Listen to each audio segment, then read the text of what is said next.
In the olden days, the kings of Myanmar, like the monarchs of other countries, used elaborately adorned boats for both transportation and ceremonial purposes.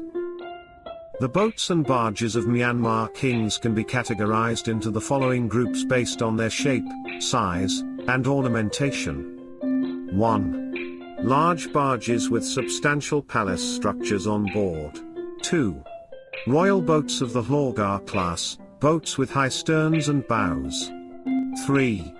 Long paddle boats and rowboats. 4. Wide-bodied war boats called Yeldli. 5. Flat-bottomed sampan boats, which have a small shelter on board. And 6. Other boats and boats for cargo transport. We go over each category in the section that follows. 19th century traditional court drawings depicted images of large barges painted in red and gold. These barges had sizable palace structures on board. The most senior members of the royal family were the only ones entitled to use these large barges.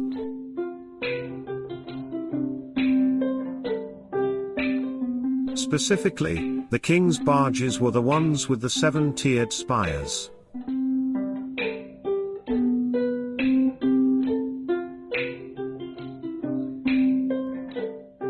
The largest royal barge, a double-hulled Pigi Mon, was seen moored at the Irrawaddy River in the royal city of Mandalay in 1888, 3 years after the last king of Myanmar had been exiled by the British.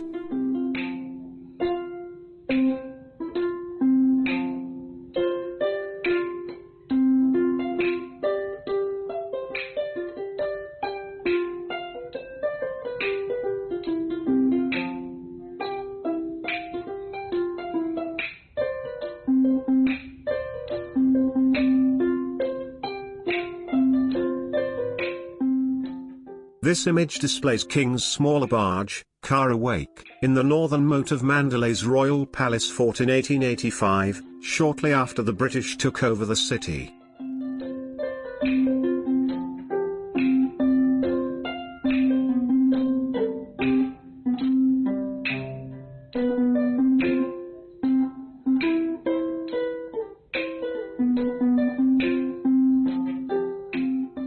The most senior members of the royal family were the only ones permitted to use other large barges. For instance, Prince Mindone, who would later become King Mindone, received a peacock barge from his brother King Bagan in 1846 by royal order.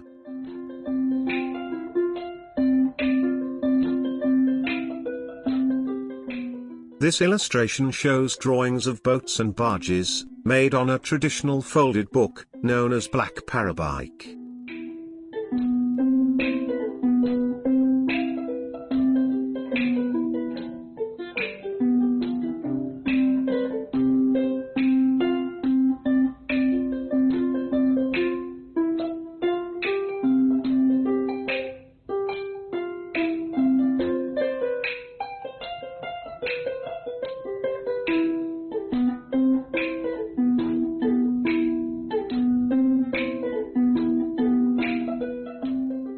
The next section will feature images of the royal barges from these historical illustrations, accompanied by music and a song, written by a senior court official in the early 19th century for water celebrations at the court, performed by a Myanmar traditional music ensemble, consisting of drums, gongs, cymbals, and wind instruments.